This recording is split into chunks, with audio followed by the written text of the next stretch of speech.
Hello warriors, welcome to my channel Nandini కే bath.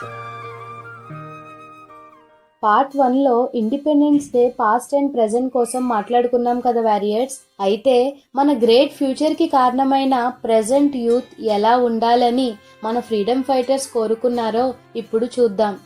Mahatma Gandhiji, సహనాన్ని కోల్పోతే విజయాన్ని కోల్పోయినట్లే. జీవితంలో ఏదైనా సాధించాలన్నా లేక ఎదగాలన్నా ఓపిక, ఓర్పు రెండూ ఉండాలి. వేచి ఉండడంలో విసుగు ఉన్న విజయానికి అదే తొలిమెట్టని మనం తెలుసుకోవాలి. అన్నీ హింసతోనే సాధ్యమవుతాయి అనుకోవడం మూర్ఖత్వం. నీ సహనాన్నే సారథిగా మలిచి చూడు, సరి అయిన విజయాన్ని అందుకుంటావు. ఇప్పటి యూత్కి మెయిన్గా పేషెన్స్ ఉండట్లేదు. ఏదైనా ఇన్స్టెంట్ గానే కావాలనుకుంటున్నారు. అలాంటి వారికి మన ఫ్రీడమ్ స్ట్రగులే బెస్ట్ ఎగ్జాంపుల్ అని చెప్పొచ్చు. నెంబర్ 2, మీరు రేపు చనిపోయేలా జీవించండి. మీరు ఎప్పటికీ జీవించబోతున్నట్లుగా నేర్చుకోండి. మనిషి ఏదైనా సాధించాలంటే ఎప్పుడు టైం లిమిట్ చాలా అవసరం. ఎప్పుడు, ఎలా, ఎంత టైంలో అని ఆలోచిస్తేనే నిజాయితీగా ఆ పనిని చేయగలం. అందరితోనూ ప్రేమగా ఉండగలం. ఎప్పటికీ జీవిస్తాం అన్నట్లు నేర్చుకోగలిగితే ఎక్కువ జ్ఞానాన్ని పొందుతాం. ఇదే గాంధీ గారు చెప్తుంది. ఝాన్సీ లక్ష్మీబాయి, మేము స్వాతంత్రం కోసం పోరాడతాము. శ్రీకృష్ణుని మాటలలో మేము చెప్తాము, విజయం సాధిస్తే విజయ ఫలాలను అనుభవిస్తాం, లేదా యుద్ధంలో ఓడిపోయి చంపబడితే మనం తప్పకుండా శాశ్వతమైన కీర్తిని మరియు మోక్షాన్ని పొందుతాము అని ఝాన్సీ లక్ష్మీబాయి ఎంతో సంస్కృతంతో కూడిన మాటలనే పలికేవారు. ఇప్పటి పరిస్థితుల్లో రిజల్ట్స్ మీదే కాన్సన్ట్రేట్ చేస్తున్నారు. ఫలితం కోసం ఊహల్లో తేలుతూ ప్రయత్నాలు మాత్రం చేయడం లేదు నేటి యువత. స్వధర్మాన్ని విడిచి అధర్మం వైపు పరుగులు తీస్తున్నారు. చుట్టూ ఉన్న వారి ఇన్ఫ్లుయెన్స్ తోనే కెరీర్ని బిల్డ్ చేసుకుంటున్నారు. తమ గోల్స్ మీద క్లారిటీ లేక మధ్యలోనే నా వల్ల కాదు అని గివ్అప్ ఇచ్చేస్తున్నారు. భగవద్గీత 2వ అధ్యాయం 47వ శ్లోకం మనకు చెప్తుంది, కర్మణ్యే వాధికారస్తే మా ఫలేషు కదాచన మా కర్మఫల హేతుర్భూ మాతే సంగోస్త్వ కర్మణ. నీకు కర్మలు చేయడానికి మాత్రమే అధికారం ఉంది, కర్మ ఫలితాలపై లేదు. కర్మ ఫలితాలకు నీవే కారణమని ఎప్పుడూ అనుకోకు, అయినా కర్మలను చేయడం మాత్రం మానకు. ఈ శ్లోకమే ఝాన్సీ లక్ష్మీబాయి పాటించారు. ధర్మం కోసం తాను పోరాటం చేసి మోక్షాన్ని పొందారు. కర్మ భూమిని ఇవ్వనని గర్జించి చెప్పారు బ్రిటిషర్స్కి. యుద్ధానికైనా సిద్ధమని తన స్వధర్మాన్ని చాటారు. నేటి యువత కూడా ఇలాంటి బాటలోనే నడవాలని, ఒక రెస్పాన్సిబుల్ సిటిజన్గా తన వంతు తాను నేషన్కి చేయాలి. స్వాతంత్రాన్ని, సార్వభౌమత్వాన్ని కాపాడాల్సిన కర్తవ్యం సైనికులది మాత్రమే కాదు, ఆ బాధ్యత మన మీద ఉంది.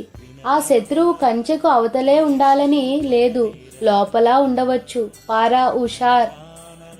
ఈ మాటలు డీప్ మీనింగ్ ఇప్పుడు చూద్దాం వారియర్స్. మనం యుగాల నుండి తీసుకుంటే ఒకప్పుడు శత్రువులు మొదట అవతలి లోకాలలోనూ రాజ్యాలలోనూ తర్వాత ఒకే కుటుంబంలోకి వచ్చారు.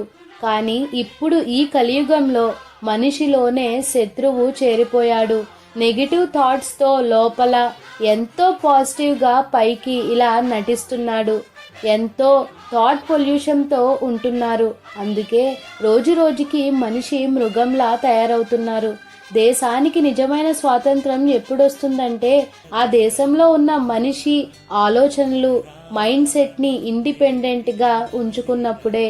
బానిసత్వ ఆలోచనల నుండి బయటపడాలి ఈనాటి తరం. బార్డర్లో సైనికులు మాత్రమే కాదు, భవనాల్లో ఉన్నవారు కూడా బాధ్యత వహించాలని శాస్త్రి గారు చెప్తున్నారు. సుభాష్ చంద్రబోస్ అన్యాయాన్ని సహించడం మరియు తప్పుతో రాజీ పడడం అతి పెద్ద నేరం అని గుర్తుంచుకోండి. అధర్మం జరుగుతున్నప్పుడు మౌనం వహించడం కూడా నేరమే అవుతుంది. ప్రెజెంట్ యూత్ ఇదే చేస్తున్నారు. అవినీతిగా మారుతూ అశాశ్వతమైన ఆనందం కోసం పరుగులు తీస్తున్నారు. దేన్నైనా సాధించే కృషి పట్టుదలతో పాటు అమితమైన శక్తి మనలో ఉంటుంది. మనల్ని మనం నమ్ముకోవడం మానేసి అవతలి వారి శక్తిని చూసి భయపడటం అమాయకత్వం. జీవితంలో ఎలాంటి పరిస్థితుల్లో కూడా రాజీ పడటం ఆపేయండి. నా దృష్టిలో రాజీ పడటాన్ని మించిన నేరం లేదు. అది విలువల విషయంలో కావచ్చు, స్వేచ్ఛ విషయంలో కావచ్చు. అన్యాయంతో భవిష్యత్తు పట్ల నమ్మకాన్ని కోల్పోయినప్పుడే రాజీ పడాలన్న ఆలోచన వస్తుంది. ఆ పరిస్థితి ఎప్పుడూ తెచ్చుకోకండి. భగత్ సింగ్. విప్లవం అంటే అన్ని సందర్భాల్లోనూ రక్తంతో తడిసి ముద్దైపోయే పోరాటాలే కానక్కర్లేదు. బాంబులు, తుపాకుల మోతలు వినిపించాల్సిన అవసరం లేదు. అన్యాయం, వివక్ష ఆధారంగా ఏర్పడిన వ్యవస్థను మార్చడానికి జరిగే ఏ పోరాటమైనా విప్లవమే. ప్రెజెంట్ మనకి సోషల్ మీడియా అవైలబుల్గా ఉంది. ప్రతి ఒక్కరూ దాన్ని సక్రమంగా యూజ్ చేసుకుంటే ఎంతో కొంత మార్పుని తీసుకురావచ్చు వారియర్స్. మీ పాజిటివిటీని, దేశభక్తిని సేవ రూపంలో మార్చండి. వీలైనంత మందికి ధర్మ మార్గం కోసం చెప్పండి. యువతలో ఉన్న ఉత్సాహాన్ని దేశ భవిష్యత్తు కోసం ఉపయోగించండి. మీలో ఉన్న హరిషద్వర్గాలను, కామ, క్రోధ, లోభ, మోహ, మద మత్సర్యాలను వాటితో యుద్ధం చేయండి. అప్పుడే నిజమైన శాంతి ఈ దేశంలో స్థాపించబడుతుంది. పౌరుడైనా పాలకుడైనా గుర్తుంచుకోవాల్సిన విషయం ఒకటి ఉంది. మన మంచితనం ఎప్పుడూ మన బలహీనతగా మారకూడదు. మీ మంచితనం మీ మార్గంలోకి వస్తే మీ కళ్ళు కోపంతో ఎర్రబడండి మరియు అన్యాయానికి వ్యతిరేకంగా పిడికిలి బిగించి పోరాడండి. బ్రిటిషర్స్ మన అతి మంచితనం వల్లే మన మీద అన్ని సంవత్సరాలు పెత్తనం చెలాయించారు. గుర్తుపెట్టుకోండి వారియర్స్, లైఫ్లో మీరు ఎక్కడ ఉన్నా, ఎలా ఉన్నా, ఏం చేస్తున్నా చుట్టూ ఉన్న వారిని ఒక్కమారు కనిపెట్టుకోండి. మన అతి మంచితనం వల్ల ఎవ్వరికీ అడ్వాంటేజ్ ఇవ్వొద్దు. వయసులో పెద్దవారైనా మన మంచితనాన్ని చేతకానితనంగా చూస్తే ఎదురు తిరిగి మాట్లాడండి, నిజాయితీగా ఉండండి. సరోజినీ నాయుడు. నేను చనిపోవడానికి సిద్ధంగా లేను, ఎందుకంటే జీవించడానికి అనంతమైన అధిక ధైర్యం అవసరం. ఏ చిన్న ప్రాబ్లం అయినా సరే యువత సూసైడ్లకు దారితీస్తున్నారు. స్టడీస్లో ఫెయిల్ అయినా, లవ్ బ్రేకప్స్ అయినా, ఫ్యామిలీలో డిస్టర్బెన్సెస్ అయినా, లేదా సోషల్ మీడియాలో ట్రోలింగ్స్ వల్ల, ఇలా ఏ కారణం అయినా సూసైడే సొల్యూషన్ అనుకుని తొందరపడుతున్నారు. సో ప్లీజ్ వారియర్స్, చావు ఎప్పటికైనా శాశ్వతమే, కానీ బ్రతికి ఉండడం గుండె ధైర్యాన్ని సంపాదించి పెడుతుంది. పిరికి వాళ్ళలా మారకండి. మీరు ఎంతో శక్తివంతులని మరవకండి. Doctor B R Ambedkar. మనిషి జీవితం సుదీర్ఘంగా కాకుండా గొప్పగా ఉండాలి. వారియర్స్, ఎంత కాలం బ్రతికాం అన్నది ఇంపార్టెంట్ కాదు, బ్రతికినన్నాళ్ళు ఎంత గొప్పగా ఉన్నాం అన్నదే ఇక్కడ ఇంపార్టెంట్ పాయింట్. ఉన్న ఒక్క జీవితంలో ఎంత గొప్ప కార్యాలు చేయగలవో అన్నీ చేయాలి. నేటి యువతకి స్ఫూర్తి అవ్వాలి.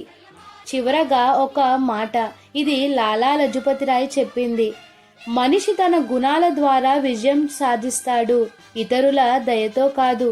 వారియర్స్, విజయం సాధించిన వ్యక్తిగా కాకుండా విలువలు సాధించిన వ్యక్తిగా ఎదగడానికి ప్రయత్నించండి. లక్ష్యాన్ని ఛేదించాలన్న ఆశ మీకు ఉంటే ముందుగా లక్షణాలను అలవర్చుకోండి. సద్గుణాల మించిన సౌందర్యం ఉందదని ఇకనైనా తెలుసుకోండి. నేను ఈ వీడియోలో చెప్పిన కొన్ని గొప్ప సత్యాలను ఆచరణలో పెడతారని ఆశిస్తూ మరొక వీడియోలో కలుద్దాం.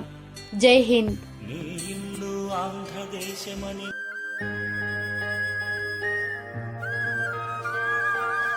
సపోర్ట్ చేయాలంటే సబ్స్క్రైబ్ అండ్ లైక్ చేయండి. ఫీడ్బ్యాక్ అండ్ కాంప్లిమెంట్ కోసం కామెంట్ చేయండి. వేరే వాళ్ళకి హెల్ప్ అవుతుందంటే షేర్ చేయండి. నోటిఫికేషన్స్ కోసం బెల్ ఐకాన్ని క్లిక్ చేయండి.